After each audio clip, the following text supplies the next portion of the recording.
Boss. Oy, brother. May tanong si Carl. Sinong Carl? Yung sa PBA, si Carl Malone? Hindi, boss. Carmichael, saka hindi sa PBA yun eh. Saan ba yun? NBI yata yun, Ay, boss. NBA pala yun. Ano ba tanong ni brother Carl? Beginner daw siya, boss.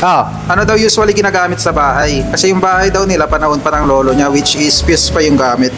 Fuse pa yung mga diangat, di ba ba? Medyo matagal na nga yung ganyan, no? So kung gusto nyo na magpalit, halimbawa nagpapagawa kayo ng modern na bahay, ang marerecommend namin na gamitin nyo is yung mga ganitong modern na panel na. So ang tawag dito ay miniature distribution panel.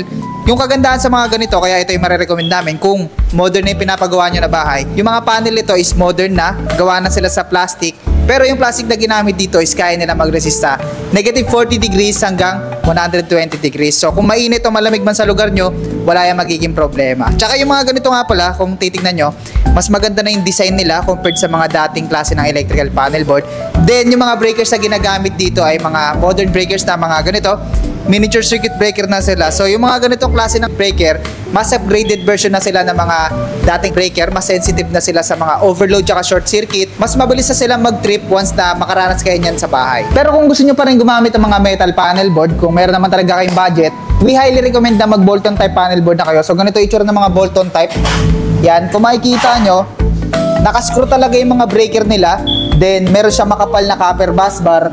Tapos, usually mas makakapal talaga yung panel ng mga ganito kasi nga, kadalasan pasadya tong mga ganito and ito rin yung pinakamatibay na klase ng panel board. Kaya kung may budget kayo, ito talaga yung marerecommend namin. So, if ever na medyo kulangin kayo sa budget kasi medyo may kamahalan talaga yung mga ganitong Bolton type na panel board, pwede naman kayong gumamit ng ganitong mga plug-in type na metal panel board. So, ganito siya kapag binuksan. Mapapansin nyo sa plug-in type, mas maninipis yung mga copper na bus bar niya kung ikukumpara nyo dito sa mga Bolton type na talagang makakapal sila. So, itong plug-in type na metal panel board, kaya ito yung marerecommend namin kung medyo kulang na kayo sa budget. Kasi yung mga ganitong plug-in type, mas murang version sila ng mga metal panel board na bolt-on. And tinatawag nga pala silang plug-in kasi ganito ikabit yung mga breaker nila. So, plug-in siya kasi, yan, pa-plug nyo lang ng ganyan. Okay na, pwede nyo na siyang wiringan. Unlike sa mga ganitong bolt-on type na talagang i-screw nyo siya, kaya siya tinawag na bolt-on type. So kung gagamit kayo ng ganitong mga bolt-on type na metal panel board, ang pinakamagandang gamiting brand ng circuit breaker dito is itong J brand na bolt-on type circuit breaker. Tapos ganun din sa ganitong mga plug-in type na panel board, J brand circuit breaker din. Pero plug-in type naman siya. Ngayon, kung gagamit naman kayo ng ganito mga modern type, kung ganito yung trip nyo, mga miniature distribution panel, so DIN rail type nga pala itong mga ganito. Tinawag silang DIN rail kasi, yan, kung makikita nyo meron siyang DIN rail dito. So, dikabit lang siyang ganyan. Tapos, ito na nga pala yung connection niyan. Ito yung copper na bus bar niyan. Nilalagay lang yan dito sa ibabaw o kaya sa ilalim. Tapos, ito na yung magsisilbing jumper para masuklayan yung mga branches na mga breaker. So, kung ganito yung gagamitin nyo, ang pinakamagandang brand ng circuit breaker dito, kung talaga meron kayong budget, Schneider na brand ng miniature circuit breaker yung gamitin nyo.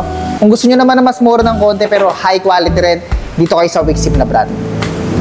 By the way, kung bolt-on type na metal panel board talaga yung gusto nyong gamitin, pwede rin naman kayong gumamit ng miniature circuit breaker dyan kasi may nabasa ako sa comment na yan yung tanong niya. Yes, pwede po. And ang marerecommend namin gamitin nyo na brand ng miniature circuit breaker dyan is itong Schneider brand na MCB. So yan yung mga pwede nyong gamitin kung sakaling gusto nyo ng palitan yung ganitong fuse box nyo sa bahay o gusto nyo magpa-renovate, gusto nyo ipagawa yung dream house nyo. And yung mga brand ng circuit breaker na sinabi namin sa inyo, yan talaga yung pinakamagagandang gamitin. So yun lang, shoutout sa mga viewers natin dyan. Di ko na kayo maisa-isa. Dami nyo. Merong mga taga-probinsya, merong mga taga-ibang bansa. Yun, shoutout na lang namin kayo ng isang shoutout. Always stay safe po, lalo ngayong maulan. Kung meron kayong mga gustong itanong, i-comment nyo lang dyan sa baba. Kung meron kayong mga gustong i-canvas or ipa-quote, tawagan na yung message nyo lang kami. Free quotation naman tayo. And i-comment nyo rin dyan sa baba kung taga-saan kayo para alam namin kung saan na ba inaabot ng video na to. At kung around Metro Manila lang kayo guys, bisitahin nyo na kami dito sa store. Nandito lang tayo sa Karuhatan, Valenzuela City, malapit sa SM Valenzuela.